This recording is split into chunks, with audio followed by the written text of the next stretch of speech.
Ketua MK Suhartoyo menjadwalkan 4 menteri dipanggil di sidang sengketa Pilpres 2024 hari Jumat. Suhartoyo bilang pemanggilan keempat menteri ini bukan mengabulkan permintaan pemohon, tapi kesepakatan para hakim MK. Di mana keempat menteri itu adalah Menko Perekonomian Erlangga Hartarto, Menteri Keuangan Sri Mulyani, Menteri Sosial Tri Risma Harini, dan Menko PMK Muhadjir Effendi. Paslon Anies Muhaimin menyiapkan 11 saksi dan 7 ahli, sementara Paslon Ganjar Mahfud menyiapkan 10 saksi dan 9 ahli di sidang sengketa Pilpres 2024. Lalu sejauh mana keterangan keempat Menteri Jokowi ini bisa menjelaskan soal alokasi bansos secara besar-besaran di masa Pilpres hingga memunculkan dugaan politisasi bansos? Kita akan ulas selengkapnya setelah informasi ini. Presiden Joko Widodo memastikan keempat menterinya akan bersaksi di sidang sengketa Pilpres Jumat mendatang. Jokowi menegaskan para menteri yang akan bersaksi nantinya akan menjelaskan apa yang sudah dilakukan terkait dengan tugasnya. Namun, Jokowi enggan berkomentar soal tudingan politisasi bansos yang dilakukannya demi memenangkan pasangan Prabowo Gibran. Jokowi kembali menegaskan dirinya tak ingin mengomentari yang berkaitan dengan persidangan di MK. Semuanya akan hadir karena diundang oleh MK, semuanya akan hadir. Hari Jumat. Ada arahan nggak Pak? Ada arahan nggak Pak? Para menteri. Yang menerangkan apa yang sudah dilakukan masing-masing menteri. Kalau Bu Menteri Keuangan mengenai anggaran seperti apa. Sebelumnya, Ketua MK Suhartoyo memanggil 4 orang menteri untuk dimintai keterangannya dalam sidang sengketa Pilpres 2024. Suhartoyo bilang pemanggilan keempat menteri ini bukan mengabulkan permintaan pemohon, namun kesepakatan para hakim. Suhartoyo menambahkan pemanggilan keempat menteri itu karena membutuhkan keterangannya, di mana keempat menteri itu adalah Menko Perekonomian Erlangga Hartarto, Menko PMK Muhadjir Effendi, Menteri Keuangan Sri Mulyani, dan Menteri Sosial Tri Risma Harini. Perlu didengar oleh Mahkamah adalah Saudara Muhadjir Effendi, Menteri Koordinator Bidang Pembangunan Manusia dan Kebudayaan Republik Indonesia. Kemudian yang kedua, Bapak Erlangga Hartarto, Menteri Koordinator Bidang Perekonomian. 3, Ibu Sri Mulyani Indrawati, Menteri Keuangan. 4, Ibu Tri Risma Harini, Menteri Sosial. Dan 5 dari Dewan Kehormatan Penyelenggara Pemilu. Jadi 5 yang dikategorikan penting didengar oleh Mahkamah. Ini bukan berarti Mahkamah mengakomodir permohonan pemohon 1 maupun 2. Terkait kesaksian di sidang sengketa Pilpres, Menko Perekonomian Erlangga Hartarto mengaku telah menerima undangan dari MK. Bahkan, Ketua Umum Partai Golkar ini mengaku siap jika pertanyaannya akan mengarah pada mekanisme penyaluran bansos. Ya, insya Allah saya hadir. Undangan sudah saya terima tadi malam. Ya, tentu kami lihat undangannya dan juga apa yang diharapkan dari pemerintah. Tentu kita akan menjelaskan mengenai mekanisme APBN, kemudian bicara mengenai bansos, bicara dengan perlinsos, dan berbagai hal yang sifatnya pemerintahan saja. Hal serupa juga diungkap Menteri Sosial Tri Risma Harini mengaku siap bersaksi di sidang sengketa Pilpres 2024. Namun, politisi PDI Perjuangan ini mengaku belum mendapat undangan dari MK untuk menjadi saksi di sidang sengketa Pilpres Jumat mendatang. Belum saya terima, ya nanti kalau terima ya saya datang. MK secara resmi telah mengirimkan surat pemanggilan kepada 4 menteri hadir di sidang sengketa Pilpres. MK menyebut keterangan keempat menteri ini untuk didalami sebagaimana dalil para pemohon, bukti yang diajukan, hingga jawaban pihak terkait. Tim Liputan, Kompas TV. Saudara, 4 Menteri Jokowi sudah menyatakan siap memenuhi undangan Hakim MK untuk memberikan keterangan terkait aturan dan prosedur penyaluran bansos di masing-masing kementerian ketika masa tahapan Pilpres berlangsung. Lalu sejauh mana keterangan keempat Menteri Jokowi ini bisa menjelaskan soal alokasi bansos secara besar-besaran di masa Pilpres hingga kebijakan ini memunculkan dugaan politisasi bansos. Kita bahas selengkapnya bersama tenaga ahli utama KSP Yohanes Joko dan pakar hukum tata negara Susi Dwi Haryanti. Selamat malam Bu Susi, Mas Joko. Baik, terima kasih sudah bergabung di Sapa Indonesia Malam. Saya belum mendengar suara Bu Susi. Bu Susi bisa mendengar suara saya? Bisa Mbak. Baik, Bu Susi, jadi kesepakatan Hakim Mahkamah Konstitusi akhirnya memanggil 4 menteri. Hakim MK menyatakan ini bukan mengabulkan permintaan termohon, tapi ini adalah kesepakatan hakim. Apakah Anda melihat kesepakatan hakim untuk memanggil 4 menteri ini adalah sebuah terobosan yang dilakukan oleh Mahkamah Konstitusi untuk tidak hanya berkutat pada angka perolehan suara Pilpres, tapi lebih dari itu? Baik, terima kasih. Kalau kita melihat pada praktek-praktek sebagaimana sudah diperlihatkan oleh Mahkamah Konstitusi pada sengketa Pilpres yang lalu, memang pemanggilan 4 menteri ini bagi saya sebetulnya bukan merupakan sebuah terobosan, tetapi ini kan sebagai salah satu alat bukti. Jadi keterangan untuk mengelaborasi, untuk mendalami apa-apa yang sudah disampaikan oleh para pihak gitu ya. Nah, jadi memang sebetulnya itu suatu hal yang biasa.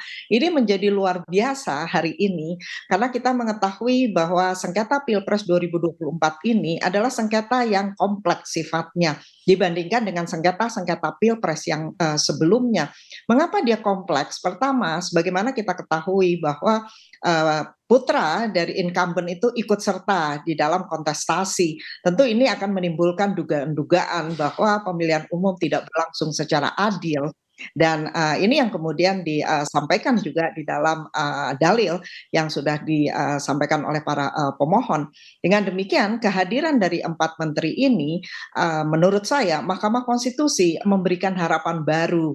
Jadi memberikan harapan baru kepada bukan saja kepada para pemohon tetapi juga kepada para masyarakat yang dengan seksama melihat jadi bagaimana proses pemeriksaan Pilpres ini dapat berlangsung sesuai dengan prinsip-prinsip yang ada di dalam hukum acara Mahkamah Konstitusi. Karena apa?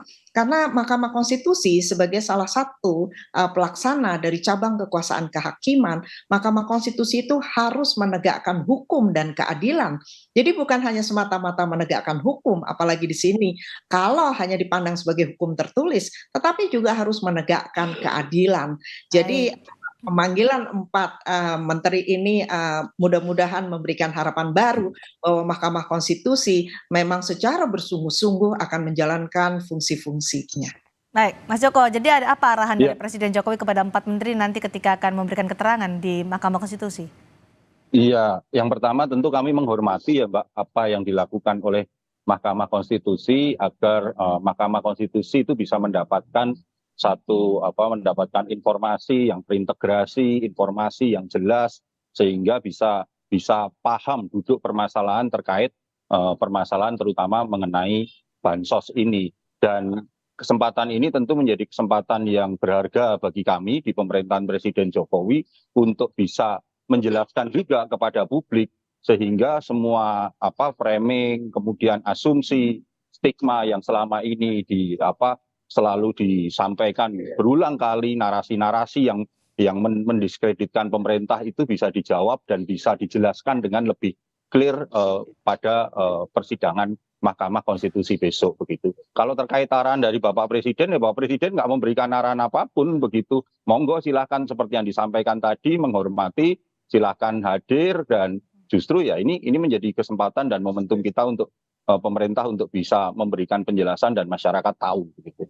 Oke, Bu Susi, ini kan yang dipanggil adalah pembantu presiden. Sementara yang dipermasalahkan di Mahkamah Konstitusi adalah Presiden Jokowi dengan kebijakan bansosnya. Ketika pembantu presiden dimintai keterangan di Mahkamah Konstitusi, akankah bisa menjelaskan secara detail, sejelas-jelasnya, secara signifikan keterangan terkait dengan jor-joran bansos pada saat masa Pilpres yang akhirnya memunculkan dugaan politisasi bansos. Apakah akan mendapatkan penjelasan yang sangat signifikan dari mereka, para pembantu presiden ini? Saya berharap Mahkamah Konstitusi dapat mendapatkan informasi yang signifikan. Mengapa? Karena saya berangkat meskipun menteri-menteri itu adalah pembantu presiden, tetapi menteri-menteri itu adalah menteri-menteri negara. Dan kepada mereka loyalitasnya seharusnya bukan kepada presiden, tetapi loyalitasnya itu adalah kepada negara. Dan mereka ditunjuk sebagai menteri itu seharusnya atas dasar profesional. Oleh karena itu meskipun menteri-menteri itu adalah pembantu presiden, tapi pada dasarnya mereka adalah pejabat negara dan pejabat negara itu meletakkan loyalitas tertingginya kepada negara, bukan kepada seorang presiden. Dan ketika bicara mengenai negara, maka ada berbagai hal-hal yang patut untuk dipertimbangkan. Misalkan seperti bansos gitu ya. Jadi semuanya itu diletakkan di dalam konteks negara, kepentingan rakyat gitu. Baik, silakan Mas Joko. Iya, Mbak Cindy, yang pertama saya ingin mengkoreksi gitu, Mbak. Saya ingin menyanggah selalu stigma yang digunakan tentang jor-joran bansos di era Pilpres. Saya punya datanya begitu, Mbak. Bagaimana realisasi perlindungan sosial ini sampai akhir bulan Februari. Dari tahun 2020 sampai tahun 2024. Angkanya kisarannya sama, kurang lebih misalnya 2020 itu angkanya 42,9 triliun, kemudian di 2022 48,9 triliun, lalu di 2024 kemarin itu yang orang selalu mengatakan jor-joran bansos, perlinsos ya Mbak, yang saya sebut adalah perlinsosnya itu 37,9 triliun.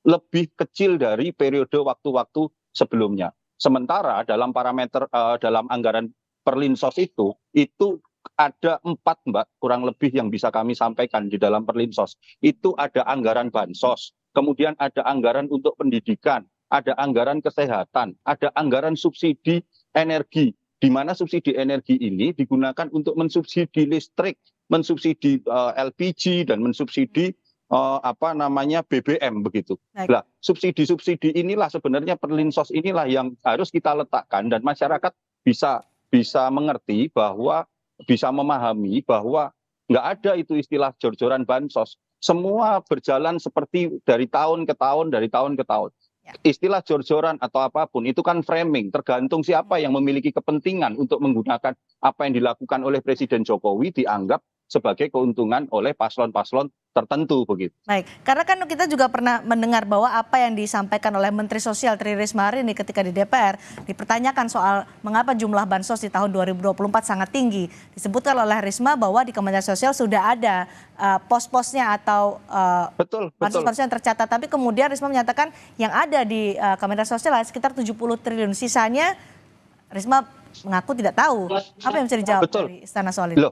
Yang disampaikan Bu Risma betul, karena anggaran perlinsos itu jumlahnya 486,1 triliun.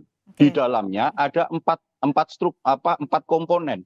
Di tempatnya Bu Risma di Kementerian Sosial itu 75,6 triliun yang tadi disampaikan Bu Risma, 70 triliun sekian. Lalu ada anggaran yang dihandle oleh Kementerian Pendidikan dan Kebudayaan yang dialokasikan untuk Kartu Indonesia Pintar, yang dialokasikan untuk program Indonesia Pintar. Kemudian ada juga yang di Kemenkes yang digunakan untuk PBI JKN, Jaminan Kesehatan Nasional. Dan jangan lupa Mbak, yang paling besar dari perlinsos itu dari 486 triliun itu ada 330 triliun itulah yang digunakan untuk subsidi barang langsung, subsidi listrik, subsidi BBM, kemudian subsidi gas. Subsidi BBM ya subsidi untuk kalau Mbak Cindy ataupun teman-teman yang lain atau pemirsa menggunakan Pertalite yang kita pakai itu disubsidi oleh negara. Begitu Mbak. Oke, baik. Ini mungkin juga akan ditanyakan oleh Hakim MK ketika memanggil 4 menteri nanti. Dan Bu Susi, apa yang Anda harapkan dari keterangan-keterangan yang diberikan dari 4 menteri? Ada Menteri Keuangan, Menteri Sosial, Menko PMK, Menko Perekonomian. Apa yang Anda harapkan dari keterangan mereka dan Hakim MK menggali dari 4 menteri ini? Baik. apa keterangan yang dibutuhkan, yaitu pasti hakimlah yang akan mengetahui keterangan-keterangan apa yang dibutuhkan. Nah, persoalannya di sini adalah ketika menteri-menteri itu menyampaikan keterangan sesuai dengan apa yang dia ketahui, ada kebijakan-kebijakan. Jadi menyampaikan itu seperti data yang tadi sudah disampaikan, silahkan saja disampaikan. Hakimlah yang nanti akan mengelaborasi untuk memberikan apakah yang disampaikan gitu ya oleh para pemohon itu memang bisa terbukti. Namun terlebih dari itu saya mengharapkan jika ada keterangan yang berbeda antara satu menteri dengan menteri yang lain, maka disitulah letak dari hakim. Bagaimana hakim itu akan menilai sebuah keterangan? Saya berharap ketika hakim memberikan atau menilai sebuah keterangan, maka itu diletakkan pada hal yang prinsip yang lebih tinggi, yaitu pada apa? Pada asas pemilihan umum. Karena apa? Karena kita bicara mengenai asas-asas pemilihan umum itu kan, apakah betul pemilihan umum itu berjalan dengan adil? Apakah betul pemilihan umum itu berjalan dengan bebas, kemudian rahasia, dan lain-lain. Oleh karena itu, saya sangat berharap bahwa menteri-menteri itu meletakkan kepentingan rakyat di atas segala-galanya. Kepentingan negara di atas segala-galanya. Karena apa? Karena semua uang yang digunakan itu adalah uang rakyat pada dasarnya. Itu berasal dari pajak rakyat. Oleh karena itu harus ada transparansi. Dan di dalam sebuah negara demokrasi tidak ada satupun jabatan yang tidak dapat dipertanggungjawabkan. Sesen pun uang yang digunakan itu harus dapat dipertanggungjawabkan oleh para penguasa. Karena pada dasarnya itu adalah uang rakyat. Dan di sini rakyat mempertanyakan, apakah betul uang kami itu dipergunakan bukan hanya sesuai dengan ketentuan, tetapi juga sesuai dengan asas-asas, prinsip-prinsip etika dan moralitas. Baik, dari pemanggilan 4 menteri ini, Bu Susi, apa dampaknya bagi legitimasi hasil pemilu presiden 2024 ini?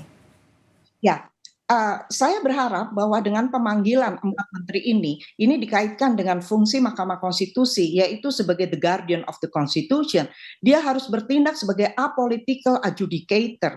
Kemudian dia juga harus bertindak sebagai sebuah forum di mana berbagai prinsip itu didiskusikan, kemudian dinilai oleh hakim-hakim konstitusi yang kemudian akan menghasilkan apa yang disebut sebagai culture of justification.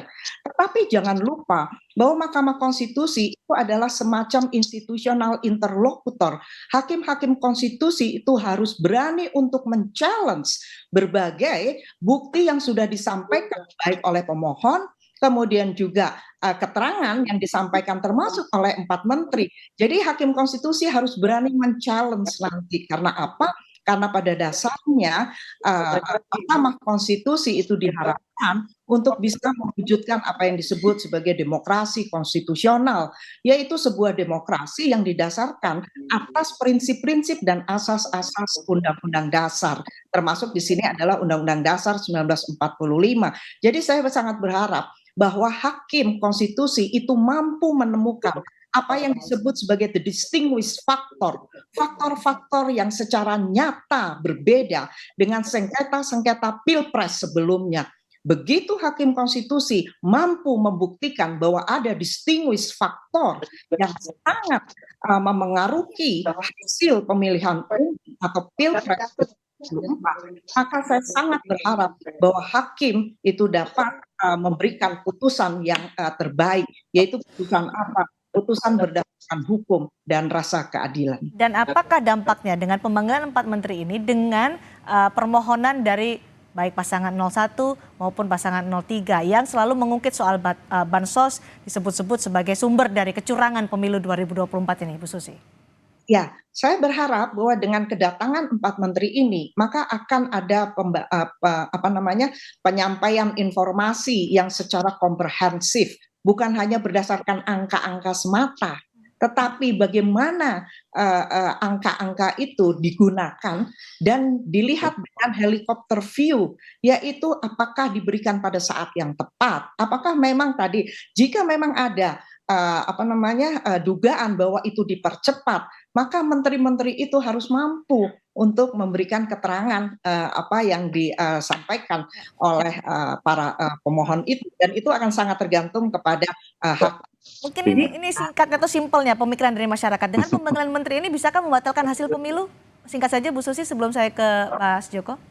Kita akan lihat bagaimana nanti hasil elaborasi pendalaman dari situ, karena saya tidak dapat memastikan gitu ya. Kalau misalkan memang itu yang tadi saya katakan, apabila distinguish faktor itu ditemukan oleh hakim konstitusi, maka putusannya itu bisa saja putusan yang berbeda dengan sengketa-sengketa pilpres yang lainnya. Jadi sangat penting bagi hakim untuk menemukan faktor-faktor pembeda yang sangat nyata di dalam sengketa pilpres 2024 dibandingkan dengan pilpres yang Bersih. Baik, silakan Mas Joko. Saya juga ingin bertanya Mas Joko soal bagaimana nanti Presiden menghadapi ketika 4 menterinya akan memberikan keterangan di Mahkamah Konstitusi. Silakan. Ya, apa yang disampaikan Pak Presiden kemarin tadi kan justru malah itu memperjelas kan, Mbak, bahwa tidak ada hal yang ditutupi. Pak Presiden juga tidak memberikan arahan apapun kepada para menteri-menteri yang dipanggil dan mempersilahkan. Karena dengan begitu kami pun yang di pemerintah ini senang dengan dipanggilnya di MK, para keempat menteri ini bisa menjelaskan duduk persoalan yang sebenarnya dan bagaimana kebijakan-kebijakan pemerintah terkait perlindungan sosial. Jadi kita bukan hanya bicara tentang bansos, Mbak, tapi tentang perlindungan sosial itu digelontorkan. Perlindungan sosial itu diberikan kepada masyarakat. Sehingga tadi seperti apa yang selama ini ada di benak beberapa pihak begitu tentang narasi, framing, stigma kepada pemerintahan Presiden Jokowi dalam beberapa bulan terakhir yang seolah-olah melakukan jor-joran bansos, itu bisa mendapatkan informasi yang lebih jelas sehingga lebih jernih melihatnya, lebih fair melihatnya, karena kita harus juga adil dalam berpikir dan juga adil dalam bertindak begitu, Mbak. Karena bagaimanapun juga bansos yang kemarin diturunkan oleh pemerintah itu adalah bansos yang memang kesepakatan antara eksekutif dengan legislatif yang sudah dirancang jauh-jauh hari sebelumnya, dan keputusan RKP-nya juga sudah diputuskan jauh sebelum adanya event dinamika pilpres pada hari ini. Sehingga itulah yang kami harapkan. Tentu kami akan menyambut sekali apa yang terjadi, dan besok mari kita simak bersama di hari Jumat penjelasan dari para menteri, sehingga kalaupun memang tadi kata Bu Susi ada perbedaan-perbedaan para menteri, mungkin itu bisa diperdalam, ya silakan saja, monggo saja bagi kami. Tapi kami yakin bahwa apa yang disampaikan oleh para menteri selama itu berdasarkan fakta, selama itu berdasarkan dengan program-program yang memang sudah disusun dan direncanakan, tidak ada yang ditutup-tutupi dan tidak ada yang perlu dimanipulasi. Dibuka aja seterang-terangnya gitu. Hari Jumat kita akan lihat di sidang sengketa pemilu presiden di Mahkamah Konstitusi. Terima kasih tenaga ahli utama KSP Mas Jarod Joko dan pakar hukum tata negara Bu Susi Dwi Haryanti sudah berbagi pandangan di Sapa Indonesia malam hari ini. Selamat malam.